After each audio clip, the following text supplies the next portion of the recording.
ساری صورتحال پر بات کر لیتے ہیں اور جاننے کی کوشش کرتے ہیں کہ اب اس کو کس طریقے سے دیکھا جائے، اس ڈیولپمنٹ کو کس طریقے سے دیکھا جائے کہ یہ معاملہ اب کہاں پر جا کر ٹھہرے گا۔ بات کر لیتے ہیں، ہمارے ساتھ سابق سفیر سردار مسعود خان صاحب موجود ہیں۔ تھینک یو سو مچ مسعود صاحب۔ سب سے پہلے تو مجھے بتائیے کہ جو لیٹسٹ ڈیولپمنٹ ہے پروجیکٹ فریڈم کو عارضی طور پر روکنا، اور پھر ظاہر ہے اس سے ایک اچھی خوشکن خبر یہ نکل سکتی ہے کہ کسی معاہدے کی طرف بھی بڑھا جا سکتا ہے، کتنی امپورٹنٹ ہے یہ اس وقت ایز وی اسپیک ناؤ؟ کل بہت تشویش تھی کیونکہ دونوں طرف سے حملے جاری تھے اور سخت بیانات بھی آ رہے تھے، تو آج میرا خیال ہے کہ ساری دنیا کو ریلیف ملا ہے کیونکہ دو خبریں صدر ٹرمپ نے دی ہیں۔ ایک تو انہوں نے یہ کہا ہے، جیسا کہ آپ پہلے کہہ چکے ہیں، کہ انہوں نے کہا ہے کہ جو پروجیکٹ فریڈم تھا جس کے تحت انہوں نے تقریباً 20,000 سیلرز اور 2,000 جہاز جو محبوس ہیں خلیج فارس میں، ان کو باہر نکالنے کا انتظام کیا ہوا تھا under the cover of their own Escorts.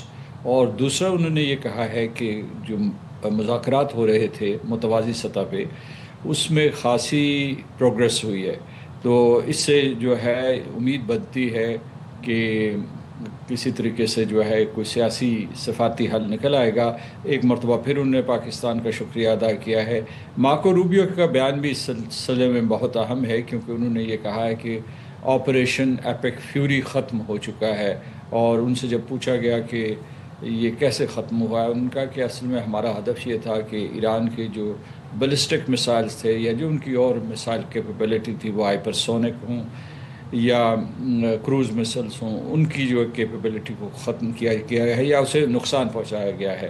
تو ایک مرتبہ یہ پھر واضح ہوا ہے کہ امریکہ ایک ایکسٹ ریمپ پہ ہے، وہ باہر نکلنا چاہتا ہے اس پوری کی پوری جنگ سے۔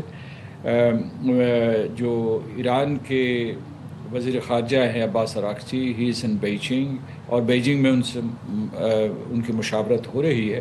وہاں یہ کوشش ہوگی کہ کس طریقے سے آبنہ ہرمز کو کھولا جائے، اور ان دونوں کے یہ دونوں بہت ہی قریبی اسٹریٹجک پارٹنرز ہیں، لہٰذا یہ جو پیش رفت ہے ہمیں اس وقت نظر آ رہی ہے، کم از کم کل اور پرسوں کی کشیدگی کے بعد یہ سفارتکاری کی طرف ہمیں فریقین بڑھتے ہوئے نظر آ رہے ہیں۔ اچھا مسعود صاحب، ہم یہ دیکھ رہے ہیں کہ یو اے ای پر حملہ ہوتا ہے اور فجیرہ پہ حملہ رپورٹ کرتے ہیں ہم، اور وہاں پر ڈرونز داغے جاتے ہیں اور میزلز داغے جاتے ہیں۔ اب ترجمان خاتم الانبیاء ہیڈ کوارٹرز یہ کہتے ہیں کہ ایران نے متحدہ عرب امارات پر کوئی حملہ نہیں کیا، اور یو اے ای نے اگر کارروائی کی تو پھر بھرپور جواب دیا جائے گا۔ یہ صورتحال کتنی الارمنگ ہے اور کتنی باعث تشویش ہے؟ یو اے ای پر اگر ایران حملہ نہیں کر رہا تو پھر کون کر رہا ہے؟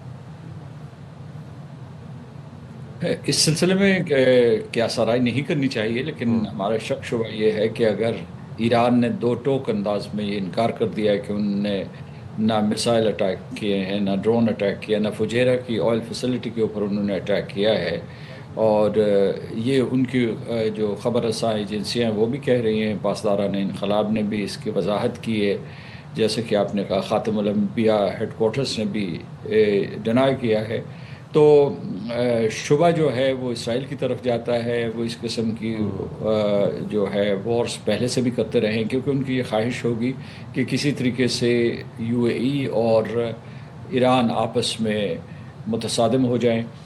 تو اس میں یہ تو ہے شک کی حد تک، کیونکہ ابھی اس کی تصدیق ممکن ہے، لیکن یہ بھی بات اپنی جگہ پہ ہے کہ جب سے یو اے ای نے ابراہیم اکارڈز میں شمولیت اختیار کی ہے، اسرائیل کا یو اے ای کی فیصلہ سازی میں کردار بہت ہی مؤثر ہو گیا ہے، وہاں پینیٹریشن ہو چکی ہے، تو وہ تقریباً ایک حلیف کے طور پر ایک دوسرے کے ساتھ مل کر کام کر رہے ہیں۔ یہ جب حالیہ جنگ ہوئی ہے تو اس میں جو خلیجی ریاستیں ہیں ساری کی ساری اس میں اگر اس کو منفی کر دیں یو اے ای کو، تو وہ سارے کے سارے ان کا ایک نقطہ نظر تھا اور یو اے ای کا دوسرا تھا۔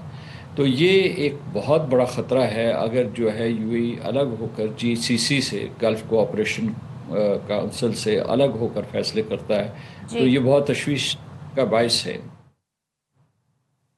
اچھا مسعود صاحب، ایک چیز میں آپ سے جاننا چاہتی ہوں، کیونکہ ہم یہاں پر بیانات کے ہی تناظر میں اس وقت سچویشنز کو دیکھ رہے ہیں۔ ڈونلڈ ٹرمپ صاحب یہ بھی فرماتے ہیں کہ اگر ایران کے پاس ایٹم بم ہوتا تو آج ہم یہاں نہ ہوتے، مشرق وسطی اسرائیل ختم ہو جاتے۔ پھر آپ نے مارکو روبیو کے بیان کا بھی حوالہ دیا۔ جس سے اندازہ ایسا ہو رہا ہے جیسے ایپک فیوری جو ہے وہ اب ختم ہو گیا، آپریشن کا نام جسے دے رہے تھے، گو کہ وہ جنگ تھی۔ ایرانی صدر مسعود پزشکیان نے سوشل میڈیا پر بڑا امپورٹنٹ بیان دیا ہے، اور وہ ٹرمپ صاحب کے لیے اور دنیا کے لیے کہتے ہیں جی ایران مذاکرات میں چاہتا تھا کہ عالمی قوانین کے تحت اس کا ایٹمی پروگرام جاری رہے، عوام کے حقوق کا احترام کیا جائے، ایرانی قوم پر اعتماد کیا جائے، دھمکیوں سے بات نہیں ہوگی۔ تو ایک طرف تو ہم یہ دیکھ رہے ہیں ایران ایک طریقے سے ایڈمنٹ ہے کہ جو ہمارے پوائنٹس ہیں ہمیں فار دیگر پرپز ہمیں یہ انریچ یورینیم جو ہے اس کی ضرورت ہے۔ آپ کو لگتا ہے کہ ایران کے جو تمام تر مطالبات ہیں جس میں تھوڑی بہت فلیکسیبلٹی بھی ہم نے دیکھا تھا پچھلے دنوں آئی ہے، اس کو مان لیا جائے گا آگے آنے والے دنوں میں؟ وائٹ ہاؤس سے کچھ ایسے سگنلز مل رہے ہیں آپ کو ان کی گفتگو کو دیکھتے ہوئے؟ اگر آپ دیکھیں غیر جانبداری سے تو میرا خیال ہے کہ ایران کا یہ حق بنتا ہے کہ وہ افزودگی جاری رکھے اور ایک خاص سطح پہ جاری رکھے۔ 3.6% یا 4% یہ کافی ہے اس کے سویلین پرپسز کے لیے، جس میں بالخصوص جو ہے توانائی انرجی جو ہے پاور جنریشن کے لیے، یا زراعت میں جو اس کے استعمالات ہیں، یا میڈیکل فیلڈز میں جو بھی ان کے استعمالات ہیں، تو اس کے لیے یہ اس کا حق بنتا ہے۔ اور ویسے بھی جو ہے NPT کا رکن ہے، نیوکلیئر نان پرولیفریشن ٹریٹی کا، تو یہ اس کا حق مسلمہ ہے۔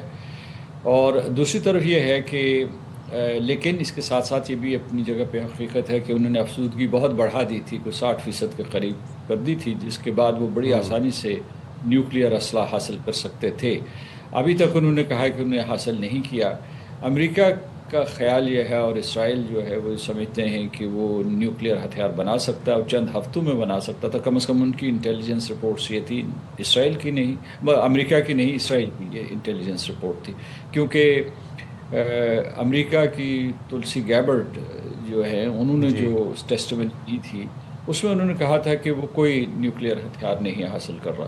نیتن یاہو تو کوئی 20-30 سال سے یہی کہتے ہیں جی کچھ ہی ٹائم ہے بس بنا لیں گے۔ وہ تو ان کی ایک بڑا کلپ وائرل بھی ہوا ہے، آئی تھنک کسی CNN یا کسی چینل نے کمپائل کیا تھا کہ کتنی دفعہ اس نیتن یاہو یہ بات کہہ چکے ہیں ایران کے حوالے سے۔ جی، اور دوسرے یہ ہے کہ جو دنیا نے سبق سیکھا ہے، یوکرین نے جب اپنا نیوکلیئر اسلحہ سرنڈر کیا، اور اسی طریقے سے جو لیبیا نے اپنی نیوکلیئر استعداد سرنڈر کی، تو اس کے بعد جو ہے ان کو مسمار کر دیا گیا۔ یا مطلب ہے یوکرین کے اوپر حملہ ہوا اور اس روس کی طرف سے حملہ ہوا۔ اگر ان کے پاس جوہری اسلحہ ہوتا تو ان کے اوپر کوئی حملہ نہ کرتا، یعنی خاص طور سے روس۔ اور اسی طریقے سے لیبیا جو ہے اس میں جو خانہ جنگی ہوئی، جو اس کے نیٹو کی طرف سے اس کا حملہ ہوا، اس کی وجہ یہ تھی کہ وہ نیوکلیئر کیپیبلٹی کو سرنڈر کر چکے تھے۔ تو اس لیے ایران جو اپنے آپ کو غیر محفوظ محسوس کرتا ہے، کیونکہ اس کی اور امریکہ کی دشمنی ہے، اس کی اور اسرائیل کی دشمنی ہے، لہٰذا وہ اسے ایک دفاعی ہتھیار کے طور پر استعمال کرنا چاہتے تھے۔ ان کی طرف سے سگنل یہ تھا کہ اگر آپ ہمارے اوپر حملہ کریں گے تو ہم نیوکلیئر اسلحہ بھی بنا سکتے ہیں۔ وہ راستہ انہوں نے اختیار نہیں کیا جو نارتھ کوریا نے کیا تھا۔ نارتھ کوریا نے نیوکلیئر نان پرولیفریشن ٹریٹی سے علیحدگی اختیار کی، اور اس کے بعد انہوں نے اپنا نہ صرف مسائل کیپیبلٹی، انٹرکانٹیننٹل بیلسٹک میسائلز بنائے، ساتھ ساتھ انہوں نے نیوکلیئر اسلحہ بھی بنا دیا۔ ان کے پاس مطلب بڑی تعداد میں نیوکلیئر وار ہیڈز موجود ہیں۔ تو یہ ایران کے لیے ایک مخمصہ ہے، اور ان کی ایک دفاعی فصیل بھی ہے، یہ جو ان کی 60% تک انریچڈ یورینیم ہے۔ اچھا مسعود صاحب، جب ہم بات کر رہے ہیں کہ ایران کے پاس جو 60% تک انریچڈ یورینیم ہے اور اس کو سرنڈر کرنا ہے، اور اب سرنڈر کا پروسیس کیا ہوگا، کون سی کنٹری جو ہے وہ اس کی ٹیک کیئر کرے گی جو 450 کلو انریچڈ یورینیم ہے، جبکہ ٹرمپ یہ کہتے ہیں کہ چین کے ساتھ لڑنے کے بجائے بہتر تعلقات رکھنا زیادہ سود مند ہے، اور ٹرمپ کا دورہ چین بھی is just around the corner. ایسے حالات میں ایرانی وزیر خارجہ عباس اراغچی آلریڈی چین کے دورے پر ہے، یہ ڈائنامک کتنا امپورٹنٹ ہے؟ اور پھر جو اسٹیکنگ پوائنٹ ہے 450 کلو یورینیم کا، وہ کیسے سالو ہوگا؟ اس کا ایک آسان حل یہ ہے کہ ایران وہ پورے کا پورا ذخیرہ اسٹاک پائل جو ہے وہ روس کے حوالے کر دے۔ روس کے صدر پوٹن نے یہ کہا ہے کہ وہ یہ اسٹاک پائلز لینے کے لیے تیار ہیں۔ ان کی حکومت کا ترجمان پیسکوف نے بھی یہ اس بات کی تصدیق کی تھی کہ روس لینے کے لیے تیار ہے. لیکن ویسے جو ہے پبلک سٹیٹمنٹ کے ذریعے ایران نے انکار کر دیا تھا کہ وہ کسی کو بھی نہیں دیں گے. اور ظاہر ہے کہ ایران میں بھی جو ہے جو خاص طور سے جو جن کو کہا جاتا ہے کہ جو کنسرویٹوز ہیں، جو ہارڈ لائنرز ہیں، انہوں نے انکار کر دیا تھا. اور امریکہ کو تو دینے کا سوال ہی پیدا نہیں ہوتا. لہٰذا یہ میں سمجھتا ہوں کہ اس کے بارے میں ایران کو لچک دکھانی ہوگی. ویسے اس کی نظیر موجود ہے، دا پریسیڈنٹ از دیئر. وہ لاسٹ ٹائم جب 2015 میں joint comprehensive plan of action ہوا تھا تو ایران نے جو اپنے ذخائر تھے، یہ اسٹاک پائل جو تھے، وہ نہ صرف روس کو دیے تھے بلکہ مغربی ممالک کو بھی دیے تھے. اور وہ کسی ایک خاص قیمت کے اوپر ان کو دیتے تھے تاکہ وہ جو ہے ان کو ڈاؤن بلینڈ کر سکے اور اسے نیوکلیئر فیول میں استعمال کر سکیں، تو نیوکلیئر فیول میں کنورٹ کر کے استعمال کر سکیں.